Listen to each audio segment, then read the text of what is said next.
हमारी NCERT series में आपका स्वागत है। पिछली कड़ी में हमने 1853 के चार्टर एक्ट को समझा था और आज हम 1858 के भारत सरकार अधिनियम, जिसे act for the better government of India भी कहते हैं, उस पर गहराई से बात करेंगे। जी। ये वो कानून था जो कह सकते हैं कि 1857 के महाविद्रोह का सीधा नतीजा था। बिल्कुल। और इसने किया क्या कि भारत में शासन की बागडोर ईस्ट इंडिया कंपनी से लेकर सीधे ब्रिटिश क्राउन को दे दी। हाँ, एक बहुत बड़ा शिफ्ट है ये। तो आज हम यही समझेंगे कि भाई ये बदलाव क्यों हुआ, कैसे हुआ, क्या क्या मुख्य बातें थी इसमें और आखिर में इसका नतीजा क्या निकला। चलिए शुरू करते हैं। जी बिल्कुल। तो सबसे पहला सवाल यही है कि 1858 में अचानक, मतलब इतनी जल्दी ये बड़ा बदलाव क्यों? 1857 का विद्रोह तो था ही, पर क्या सिर्फ वही वजह थी? देखिए, विद्रोह तो सबसे बड़ी और तात्कालिक वजह थी, इसमें कोई शक नहीं। 1857 का जो संग्राम था वो सिर्फ सिपाहियों का विद्रोह नहीं था, कहीं ज्यादा गहरा था। हाँ। उसने ईस्ट इंडिया कंपनी की जो प्रशासनिक कमजोरियां थीं, जो भ्रष्टाचार था और जिस तरह वो भारतीय रीति रिवाजों या भावनाओं को नजरअंदाज करते थे, उस सबको एकदम सामने ला दिया। जैसे वो व्यक्तिगत का सिद्धांत था, डॉक्ट्रिन ऑफ लैप्स, हाँ, हड़प नीति जी, या भारी टैक्स, नस्ली भेदभाव, इन सब चीजों ने असंतोष को बहुत बढ़ा दिया था। तो विद्रोह ने साफ कर दिया कि भाई अब कंपनी का शासन नहीं चल पाएगा। और ये बात सिर्फ भारत में ही नहीं उठ रही थी, है ना? मतलब ब्रिटेन में, पार्लियामेंट में भी कंपनी के काम पर सवाल थे। वो जो डुअल सिस्टम था, पिट्स इंडिया एक्ट वाला। बिल्कुल। वो 1784 से जो दोहरी नियंत्रण प्रणाली चल रही थी, कोर्ट ऑफ डायरेक्टर्स और बोर्ड ऑफ कंट्रोल, उसकी ब्रिटेन में भी बहुत आलोचना हो रही थी। अच्छा। उसे बड़ा अक्षम, पेचीदा और जिसमें कोई जवाबदेही ना हो, ऐसा माना जा रहा था। तो 1857 के विद्रोह ने बस एक तात्कालिकता पैदा कर दी कि इसे बदलना ही होगा। मकसद साफ था, भारत में ब्रिटिश कंट्रोल मजबूत करना, आगे ऐसे विद्रोह ना हो ये पक्का करना और प्रशासन को सीधे ब्रिटिश सरकार के नीचे लाकर स्थिरता लाना। महारानी की घोषणा भी इसी दिशा में थी, पावर को सेंट्रलाइज करना और साथ में कुछ रियायतें देकर शायद भारतीयों का गुस्सा ठंडा करना। तो चलिए अब सीधे प्रावधानों पर आते हैं। इस 1858 के एक्ट ने असल में बदला क्या?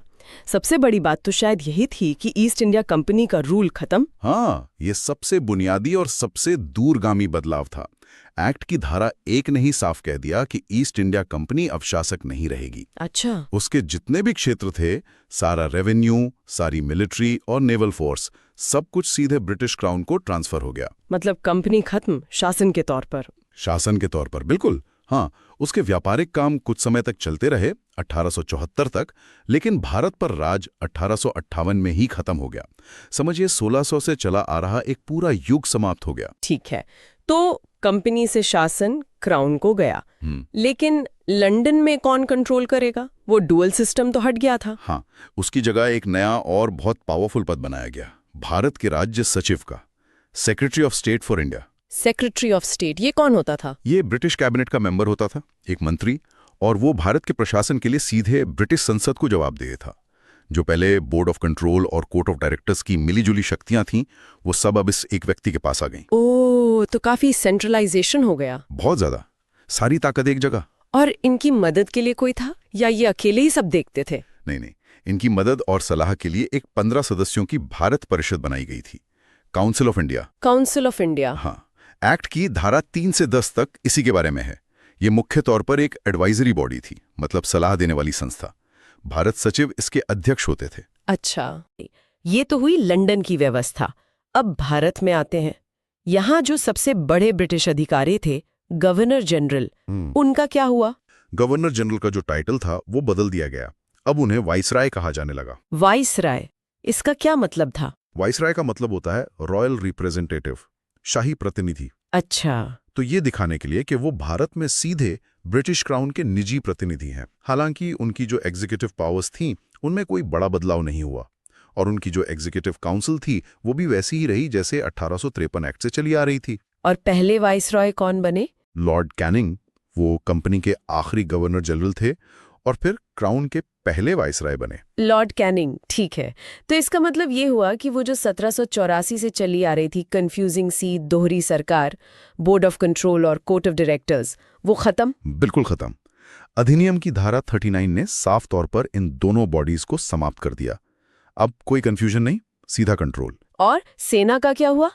कंपनी की अपनी सेना थी। हाँ, जो कंपनी के यूरोपियन सैनिक थे उन्हें ब्रिटिश आर्मी में मिला दिया गया, लेकिन जो भारतीय सैनिक थे वो वाइसरॉय के कंट्रोल में रहे। और civil services, ICS? Indian civil service, हाँ, उसमें भर्ती के लिए जो कॉम्पिटिटिव एग्जाम की व्यवस्था 1853 में शुरू हुई थी वो जारी रही। अच्छा। हालांकि उसमें भारतीयों के लिए घुसना अभी भी बहुत बहुत मुश्किल था।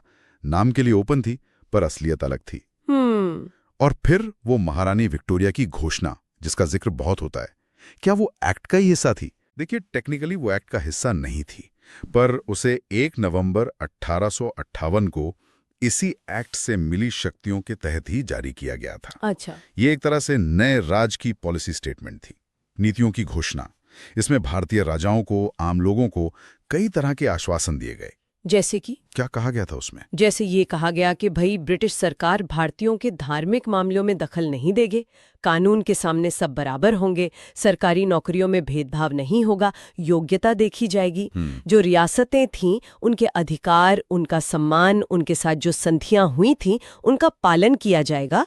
और हाँ, उन बागियों को माफी मिलेगी जिन्होंने किसी अंग्रेज को मारा न हो। इसे तो शायद मैग्ना कार्टा भी कहा जाता है, भारतीय अधिकारों का। हाँ, कुछ लोग कहते हैं। हालांकि ये वादे जमीन पर कितने उतरे वो एक अलग कहानी है, पर घोषणा का प्रतीकात्मक महत्व बहुत था। ठीक है, तो ये तो हुए एक्ट और घोषणा के मुख्य बिंदु। अब ये देखते हैं कि इसके लागू होने के ठीक बाद, मतलब मान लीजिए 1858 से 1861 के बीच क्या बड़े डेवलपमेंट्स हुए, जमीन पर क्या बदला? सत्ता का ट्रांसफर तो फौरन हो गया। कैनिंग पहले वाइसराय बन गए, लॉर्ड स्टैनली ब्रिटेन में पहले भारत सचिव, लंदन में काउंसिल की मीटिंग शुरू हो गई। विद्रोह के बाद शांति लाने के लिए जो माफी की घोषणा थी उसे लागू किया गया। इससे थोड़ा माहौल शांत हुआ, लेकिन जो बड़े नेता थे विद्रोह के, जैसे बहादुर शाह जफर, हाँ, उन्हें रंगून भेज दिया गया था। जी, उन्हें देश निकाला दे दिया गया। रियासतों के लिए पॉलिसी बदली, वो जो डॉक्ट्रिन ऑफ लैप्स थी उसे खत्म कर दिया गया। अच्छा, विलय नीति खत्म। हाँ, और कहा गया कि रियासतों से जो समझौते हैं उनका सम्मान होगा। इससे कई राजा महाराजा ब्रिटिश राज के वफादार बन गए। और सेना में तो जरूर बड़े बदलाव हुए होंगे, विद्रोह से सबक लेकर। बहुत बड़े बदलाव। सेना का पूरा रीऑर्गेनाइजेशन हुआ। इसके लिए पील कमीशन बना था 1858-59 में। सैनिकों की कम की गई। क्या रेशियो रखा गया? बंगाल आर्मी में 1 यूरोपियन पर 2 भारतीय, और मद्रास और बॉम्बे में 1 पर 3 भारतीय। अच्छा। और जो तोपखाना वगैरह था, आर्टिलरी, वो पूरी तरह यूरोपियन कंट्रोल में दे दी गई। भर्ती की पॉलिसी भी बदली। जिन इलाकों या समुदायों ने विद्रोह में हिस्सा लिया था वहां से भर्ती कम कर दी। और जिन्हें मार्शल रेस कहा गया, जैसे सिख, गोरखा, पठान, वहां से भर्ती बढ़ा दी। यानी फुट डालो और राज करो की नीति सेना में भी कह सकते हैं। और 1863 में इंडियन नेवी को भी खत्म कर दिया गया। ओह। अच्छा, और आर्थिक और कानूनी मोर्चे पर क्या हुआ इस दौरान? ये एग्जाम्स के लिए भी जरूरी होता है। आर्थिक मोर्चे पर एक तो बड़ा बोझ आया। कंपनी का सारा कर्जा, करीब 50 मिलियन पाउंड, वो क्राउन ने ले लिया। और वो चुकाना किससे था? भारतीय खजाने से। मतलब बोझ भारत पर ही पड़ा। बिल्कुल। विद्रोह का खर्चा, प्रशासन का खर्चा, पैसे की जरूरत थी, तो जेम्स विल्सन को भारत भेजा गया। जेम्स विल्सन, जिन्होंने बाद में द इकोनॉमिस्ट शुरू किया। हाँ, वही। उन्होंने 1860 में भारत का पहला ठीक ठाक बजट पेश किया और पहली बार इनकम टैक्स लगाया। इनकम टैक्स की शुरुआत जी, 1860 में। और कानूनी तरफ देखें तो 2 बड़े कोड लागू हुए। इंडियन पीनल कोड यानी आईपीसी 1860 में, आईपीसी 1860, और code of criminal procedure CrPC 1861 में। सीआरपीसी 1861। इनसे क्या हुआ? इनसे भारत में जो क्रिमिनल लॉज थे वो एक तरह से कोडिफाई हो गए, मतलब व्यवस्थित रूप से लिख दिए गए। ये बहुत बड़ा कदम था कानूनी सुधारों में। अगर हम संवैधानिक विकास के नजरिए से देखें, कॉन्स्टिट्यूशनल हिस्ट्री के पॉइंट ऑफ व्यू से, तो ये 1858 का एक्ट कितना महत्वपूर्ण था? अरे, ये तो एक मील का पत्थर था, एक युग का अंत और दूसरे की शुरुआत। इसने 1600 से चले आ रहे कंपनी राज को ऑफिशियली खत्म किया और ब्रिटिश राज यानी 1858 से 47 तक चलने वाले सीधे क्राउन रूल की नींव रखी। इसने भारत के शासन को कम से कम कागज पर ब्रिटिश संसद के प्रति जवाबदेह बनाया। हालांकि असलियत में वो जवाबदेही बहुत कम थी। हाँ। सत्ता का जबरदस्त केंद्रीकरण हुआ। सारी ताकत लंदन में सेक्रेटरी ऑफ स्टेट और भारत में वायसराय के हाथ में आ गई। वो जो डुअल कंट्रोल की दिक्कतें थीं वो खत्म हुई। और इसने आगे के एक्ट्स के लिए भी रास्ता बनाया। बिल्कुल। इसने 1861 के इंडियन काउंसिल्स एक्ट की जमीन तैयार की। वो पहला एक्ट था जिसमें भारतीयों को लेजिस्लेटिव प्रोसेस में भले ही नाम मात्र के लिए शामिल करने की शुरुआत हुई। तो ये एक्ट बाद के सभी संवैधानिक सुधारों का बेस बना। और महारानी की घोषणा, उसका संवैधानिक महत्व क्या रहा? क्या वो सिर्फ एक घोषणा थी? नहीं, सिर्फ घोषणा नहीं, उसके वादे जैसे समानता, धार्मिक स्वतंत्रता, रियासतों के अधिकार, ये भले ही पूरी तरह लागू नहीं हुए, लेकिन इनका सिंबॉलिक और पॉलिटिकल महत्व बहुत था। राष्ट्रवादी नेता इन्हीं वादों का हवाला देकर बार बार ब्रिटिश सरकार को उसकी जिम्मेदारियां याद दिलाते थे। अच्छा। तो इसे भारतीय अधिकारों के एक घोषणा पत्र की तरह देखा गया। इसने आगे की पूरी पॉलिटिकल डिबेट की भाषा तय करने में मदद की। तो फिर ये सवाल उठता है कि क्या ये एक्ट अपने मकसद में कामयाब रहा? इसे लाया गया था स्थिरता लाने और कंट्रोल मजबूत करने के लिए। क्या वो हुआ? अगर हम तात्कालिक उद्देश्य देखें तो कुछ हद तक हाँ। सत्ता सेंट्रलाइज हुई, सेना को रीऑर्गेनाइज किया गया, इससे भारत पर ब्रिटिश पकड़ मजबूत हुई। ये भी सच है कि अगले कई दशकों तक 1857 जैसा बड़ा विद्रोह दोबारा नहीं हुआ। महारानी की घोषणा और रियासतों के प्रति जो पॉलिसी बदली, उससे शासक वर्ग का एक बड़ा हिस्सा राज का वफादार बन गया। इसका फायदा उन्हें बाद में मिला भी, जैसे वर्ल्ड वॉर्स में एडमिनिस्ट्रेशन भी थोड़ा स्ट्रीमलाइन हुआ। लेकिन कुछ तो कमियां रही होंगी। ये पूरी तरह सफल तो नहीं कहा जा सकता। बिल्कुल नहीं। ये एक्ट भारतीयों की जो गहरी नाराजगी थी, उनकी जो इच्छाएं थी, उनको समझने या उनका समाधान करने में पूरी तरह फेल रहा। सबसे बड़ी कमी क्या थी? शासन में भारतीयों की कोई भागीदारी नहीं थी, जीरो। सारे फैसले लंदन में बैठे अंग्रेज ले रहे थे। 1861 में जो थोड़ी शुरुआत हुई भी, वो बहुत ही कम थी। और आर्थिक शोषण? वो कम होने के बजाय और बढ़ गया, जिसका नतीजा अकाल, गरीबी, ये सब देखने को मिला। घोषणा के वादे भी ज्यादातर वादे ही रह गए। इससे भारतीयों में निराशा और बढ़ी। इसकी मुख्य आलोचनाएं क्या है? मतलब क्रिटिक्स क्या कहते हैं इस एक्ट के बारे में? सबसे पहली और सबसे बड़ी आलोचना यही है कि इसमें भारतीयों के लिए कोई जगह नहीं थी। ये पूरी तरह से एक विदेशी शासन को मजबूत करने वाला कानून था। कंट्रोल लंदन से हो रहा था, सेक्रेटरी ऑफ स्टेट और उनकी काउंसिल से, जिसमें कोई भारतीय नहीं था। हाँ। दूसरा, बहुत ज्यादा सेंट्रलाइजेशन। इससे नौकरशाही बढ़ी, फैसले लेट होने लगे और जो लोकल जरूरतें थीं वो नजरअंदाज हुईं। वायसराय तो एक तरह से डिक्टेटर बन गया है। और तीसरी बड़ी आलोचना है आर्थिक। भारत को न सिर्फ अपने एडमिनिस्ट्रेशन का खर्चा उठाना पड़ रहा था, बल्कि लंदन में जो इंडिया ऑफिस था उसका भी। जी। अंग्रेज अफसरों की भारी भरकम सैलरी, पेंशन, भारत में ब्रिटिश फौज रखने का खर्चा, सब भारत पर। यही ड्रेन ऑफ वेल्थ है। हाँ, दादा भाई नौरोजी ने इसी को धन की निकासी या ड्रेन ऑफ वेल्थ कहा था।